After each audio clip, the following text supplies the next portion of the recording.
한 청년이 우연히 한 아가씨를 발견하고 그 아름다움에 매료가 돼서 사랑에 빠지게 됐습니다. 너무너무 사랑했었어요.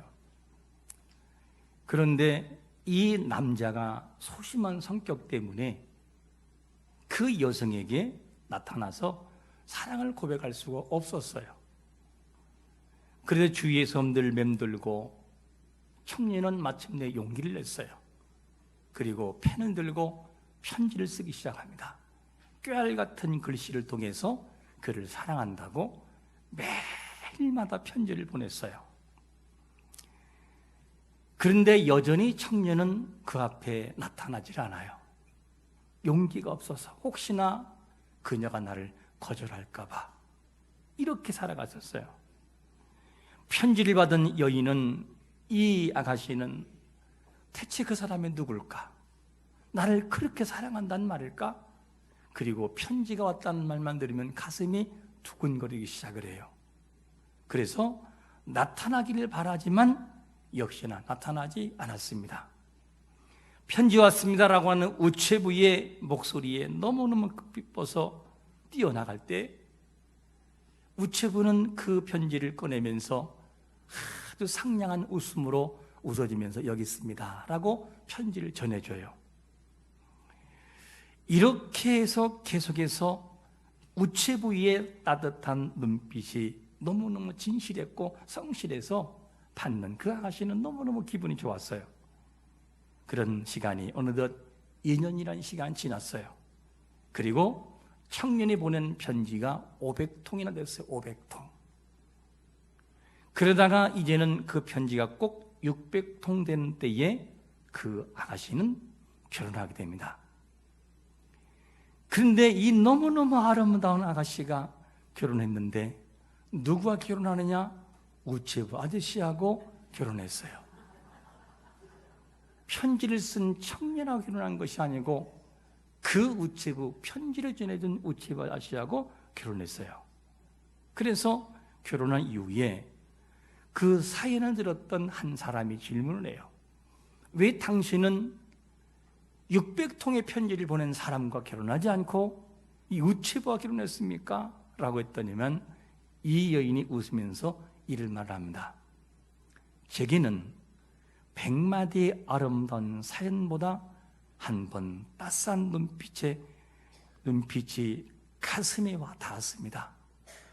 저는 그런 눈빛을 무려 600번이나 경험했습니다. 이렇게 따스한 눈빛, 이것이 김하라고 하는 세상에서 가장 행복한 느낌이라는 사람이 쓴 책의 내용이에요. 우리는 하나님은 사랑이십니다. 세상 사람들에게 전해요. 하나님은 사랑이시라고. 그리고 성경 읽어볼래요? 읽어보세요. 하나님은 이렇게 사랑이십니다 라고 수없이 말을 하지만 세상 사람들은 여기에 감동이 오질 않아요. 마치 숨어서 편지를 쓰는 사람과 같이 말입니다. 그런데 어떤 삶에서 감동을 받느냐?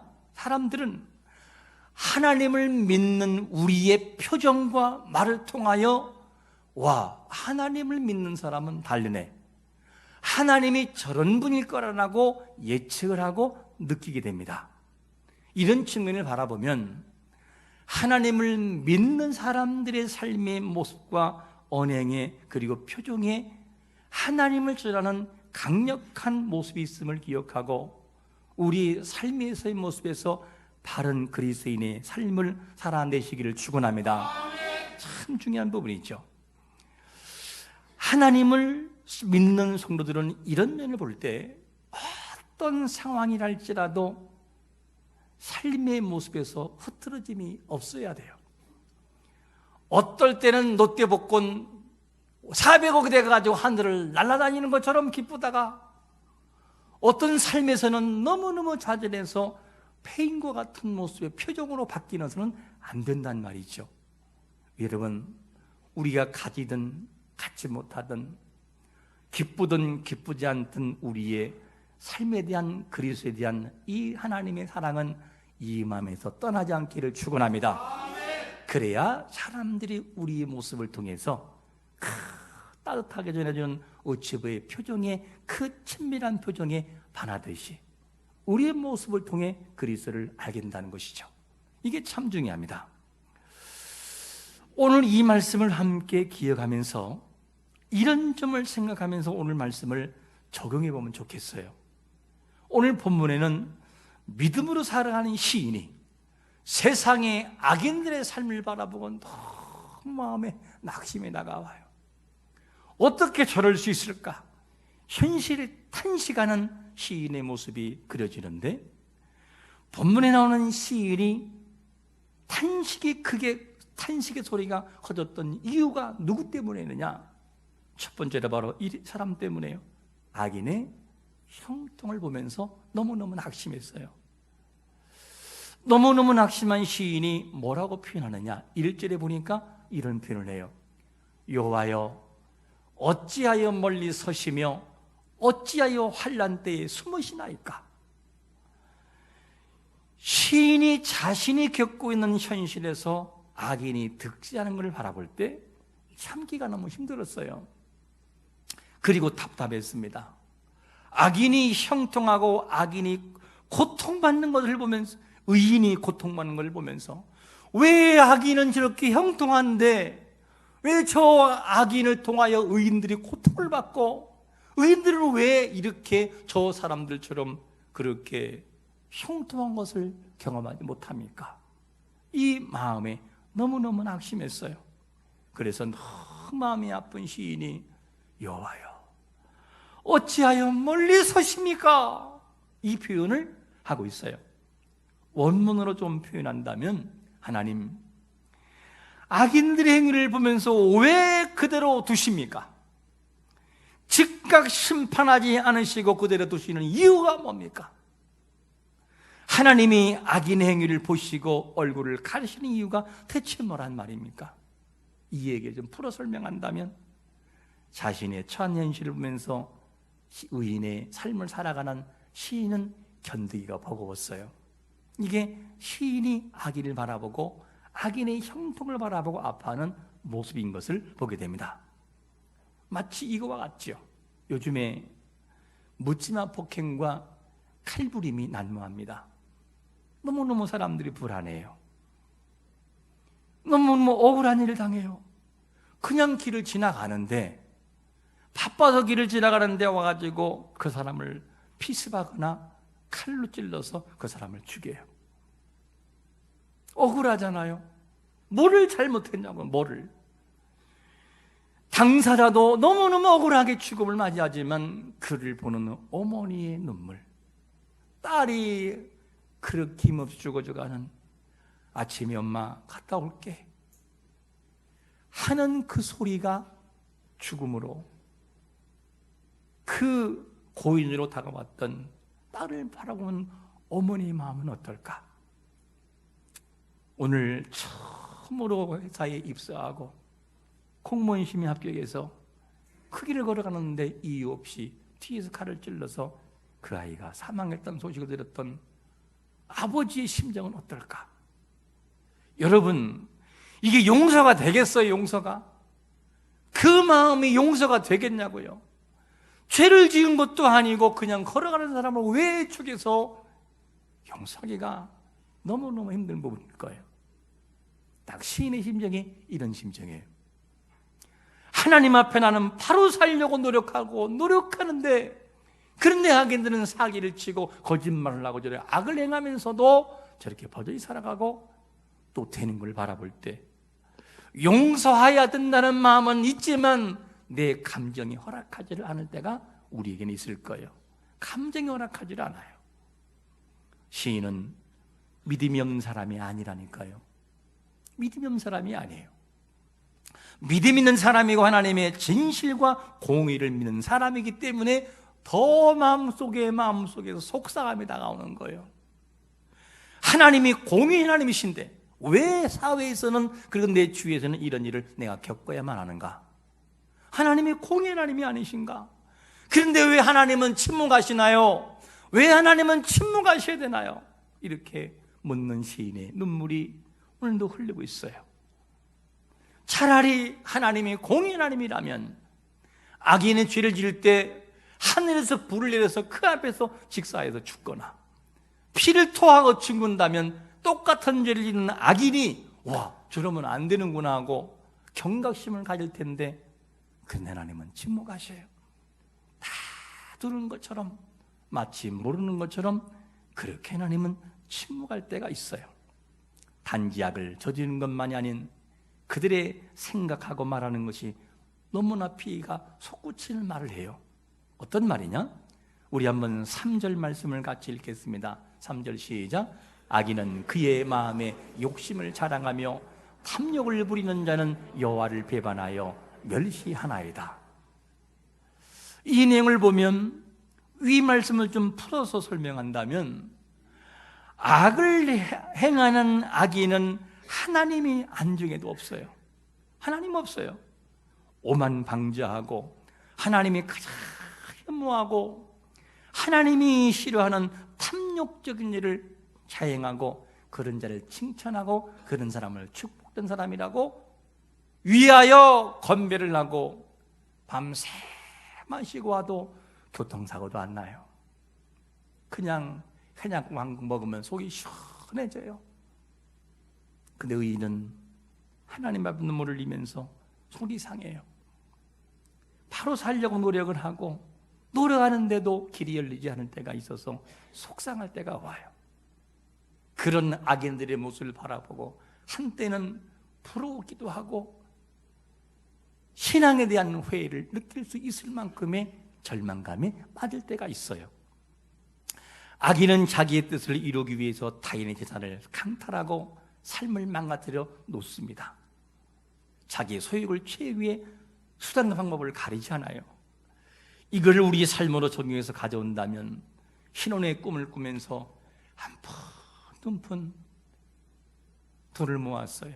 자기야, 우리 언제 결혼하면 이것이 얼마가 되니까 집을 살 수 있고 전세에 들어갈 수 있을 것 같아. 통장을 바라보며 위안을 잡았어요. 근데 계약을 하고 한참 지나다가 깡통 전세가 돼서 사기를 당해서 한 푼을 건지지를 못했어요. 몇백억의 사기를 쳤던 그 사람들은 버젓이 살아가고 있어요. 그 청년들의 신혼들이 과연 버텨낼 수 있을까? 그걸 이길 수 있겠냐고요. 모든 삶을 포기하고 싶은 그런 마음이 있을 것입니다. 이런 악한 일을 행하는 악인들이 버젓이 우리 환경 속에서 활보한다는 것이죠. 이거를 바라보는 순수한 열정의 사람인 하나님의 사람들은 대체 어떻게 이걸 버텨야 되나요? 그리고 이거를 과연 버티기가 쉬운 일인지, 오늘 시인의 마음에 딱 그런 심정이에요. 악행을 저지르는 악인은 교만한 얼굴 하나님을 찾지도 않고 모든 사상에 하나님이 없다고 말을 하고, 이들은 하나님의 공의를 믿지도 않고, 그러면서 악인들의 마음이 어떤 생각을 품고 있느냐? 6절에 보니까 이러한 말을 하고 다녀요. 그의 마음에 이러기를 나는 흔들리지 아니하며 대대로 환난을 당하지 아니하리라 하나이다. 그렇게 죄를 지면서도 나는 절대 흔들리지 않아. 내 후손도 이 재물을 통하여 번성하고 잘 먹고 잘 살 거야. 이거를 보는 다른 길을 가는 의인은 속에서 불이 올라와요. 그리고 그런 악인들이 활보하고 잘된 걸 바라보면서 속에서 막 분노가 치밀어 올라요. 하나님, 왜 하나님은 이렇게 참으시고 침묵하시나요? 왜 내가 이 고통을 당하면 되는지 말씀해 주세요. 하나님은 한마디 대답이 없어요. 이럴 때 믿음을 지키고 살아가는 사람들의 마음속에는 흔들리기 시작을 합니다. 오늘 본문 속에서 자기는 절대 실패한 적도 없고 실패를 안 할 거라고 이렇게 장담하며 다니는 것이 악인의 모습이었어요. 악인은 대대로 결탄코 환난을 당하지 않는다는 말을 하기도까지 해요. 이런 말을 듣고 이런 사람을 보면서 하나님의 공의를 믿고 살아가는 주어진 자리에서 성실하게 살아가는 의인의 삶에서는 속에서 불이 나와요. 속이 타기 시작을 합니다. 그뿐인가요? 악인의 행위를 본문 8절에서 이렇게 소개합니다. 그가 마을 구석진 곳에 앉으며 그 은밀한 곳에서 무지한 자를 죽이며 그의 눈은 가련한 자를 엿보나이다. 와, 악인이 너무나 어렵게 살아가는 사람들을 죽이고 사기치고 등치는 이런 일이 있으면서도 악인은 아무런 일이 생기지 않아요. 이것이 뭐냐면 믿음으로 살아가는 의인이 지켜봐야 했던 현실이었어요. 얼마나 힘들었을까? 얼마나 힘들까? 하나님을 믿는 사람들 중에는 두 가지를 경험하며 살아갑니다. 한 가지가 뭐냐? 하나님 응답해 주시옵소서 즉각 응답을 경험하기도 하고, 어떤 기도는 주여 들어 주옵소서 하나님이 침묵하셔요. 악인의 활보를 보면서 하나님이 침묵하셔요. 그리스도인들은 두 가지를 경험합니다. 응답과 침묵이에요. 그런데 누구나 응답을 이길 수 있고 기뻐할 수 있어요. 그런데 하나님이 침묵할 때는 버텨내기가 힘들 때가 많아요. 왜냐? 바른 삶을 살아났던 나 자신이 왜 이런 고통을 당하고 이런 악인에게 어려움을 당하는지, 그러면 하나님은 왜 그거를 가만히 계셨는지, 왜 지켜보고만 계셨는지, 왜 침묵하셨는지에 대해서 이해를 할 수 없을 때가 있어요. 그런데 침묵을 이기는 그 사람, 이겨내는 사람의 그 모습은 신앙의 성숙도와 다르다고 봐야 돼요. 진짜 신앙의 모습은 하나님이 침묵하실 때 함께 침묵하며 기도로서 버텨낼 수 있는 능력이 뭐냐? 성숙한 신앙인 것을 믿으시기를 축원합니다. 이 믿음을 우리는 지켜낼 수 있어야만 돼요. 여기에서 많은 사람들이 넘어지죠. 하나님이 몰라서도 아닌데 이유가 있는데 말이에요. 그런데 성경에서 침묵을 이기는 사람들이 등장하는데 그게 누구냐? 어느 날 이제 침묵을 이겼던, 즉 느부갓네살 왕이 넓이가 약 3m, 높이가 27m가 되는 신상을 세워요. 이 신상을 세워놓고 바벨론 지방의 도라 평지에 둬요.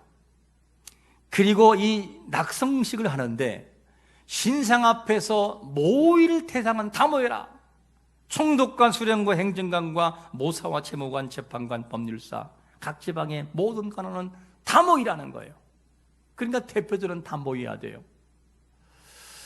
이에 순종하지 않으면 맹길에 타는 풀무불에 들어가 버리는 거예요. 그냥 타버리는 거예요. 바로 왕의 명에 걸려들은 사람이 누구냐면 벨드사사라 이름하는 다니엘의 세 친구 사드락과 메삭과 아벳느고, 이 세 명이 걸려들어요. 다니엘은 느부갓네살 왕이 꿈을 꾸고 고민에 빠져 있을 때 쫙 풀어주어요. 너무너무 신이 받아가지고 다니엘은 왕궁에 거합니다.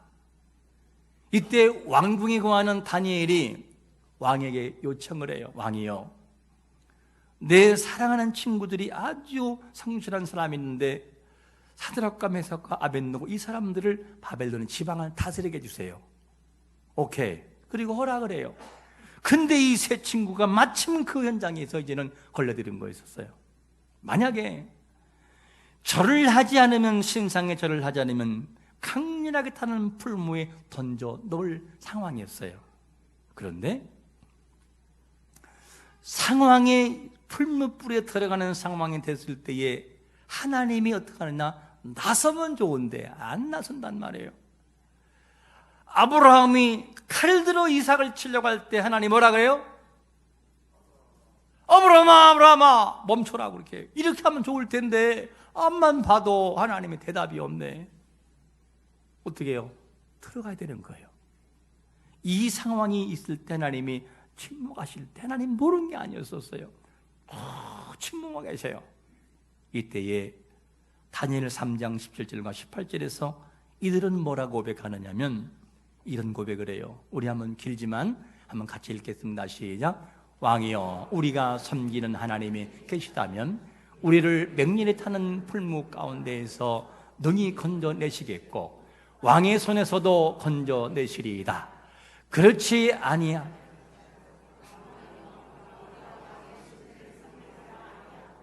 왕이 세우신 금신상에게 절하지도 아니할 줄을 아옵소서.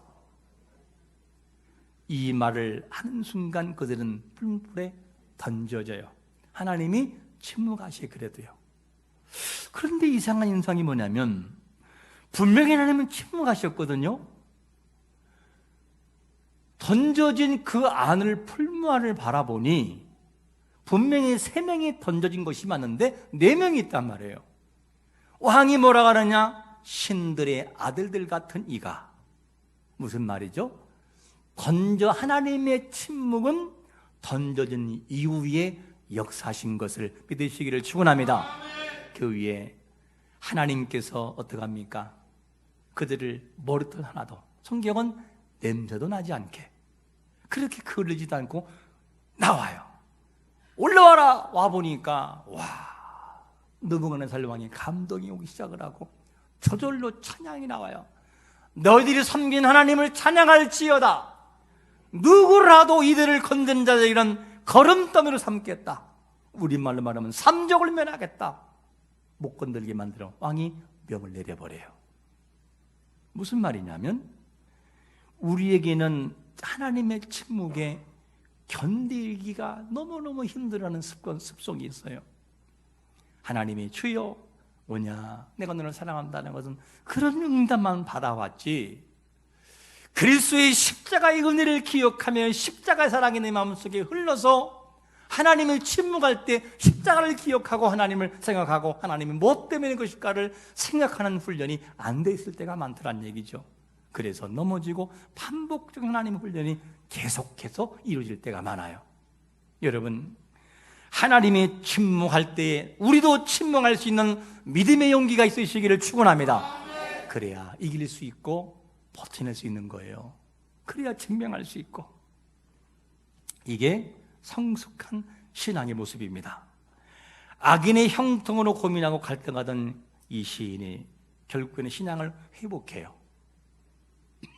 어떨 때 회복하느냐? 두 번째로 뭐라 하느냐? 여호와를 바라볼 때 회복해요. 이 내용이 한번 12절 말씀 읽어볼까요? 12절 시작.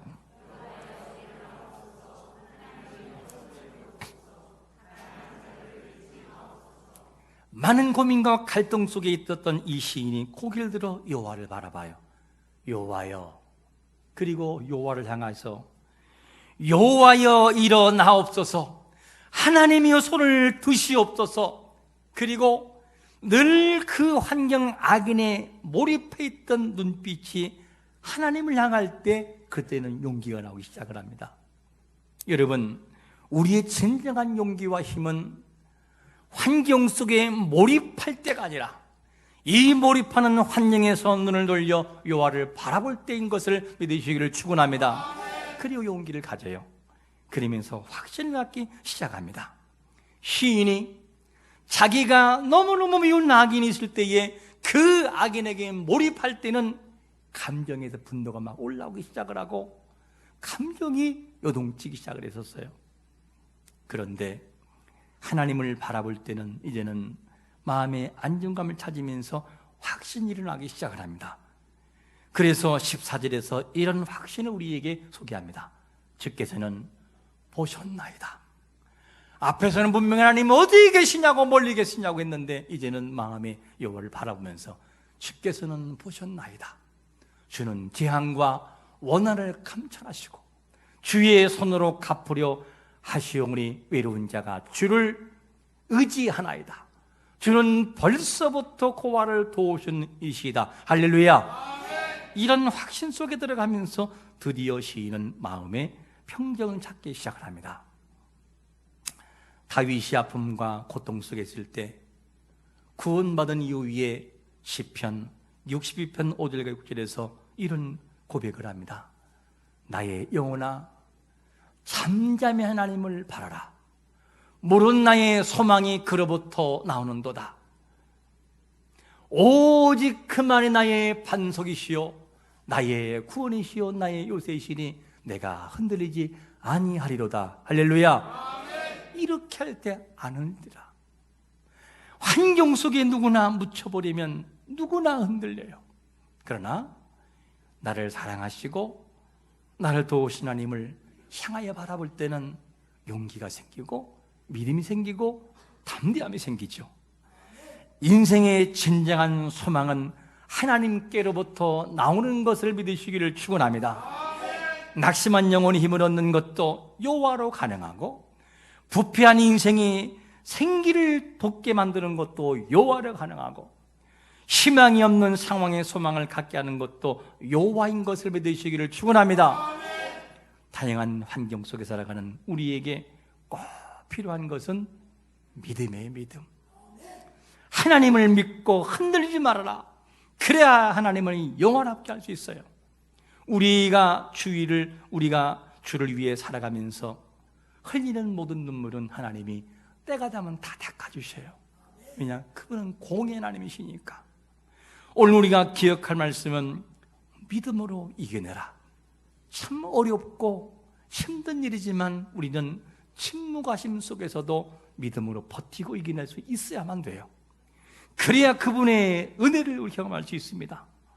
모든 걸 지켜보면서도 침묵하신 하나님 앞에 우리 또한 믿음으로 침묵하며 믿음으로 주 앞에 나가는 자가 되시기를 축원합니다. 우리가 주어진 환경을 믿음으로 이겨낼 때 하나님 우리를 선한 방법으로 사용하실 것입니다. 반드시 사용하실 거예요. 때로는 침묵하시지만 나를 믿어주시고 지지하시는 주 하나님을 마음에 모시면서 내 환경과 생각이 아닌 여호와를 향하여 그분으로부터 나오는 능력이 나의 환경을 새롭게 바꾸는 역사를 경험하기를 예수 그리스도의 이름으로 축원합니다. 아멘.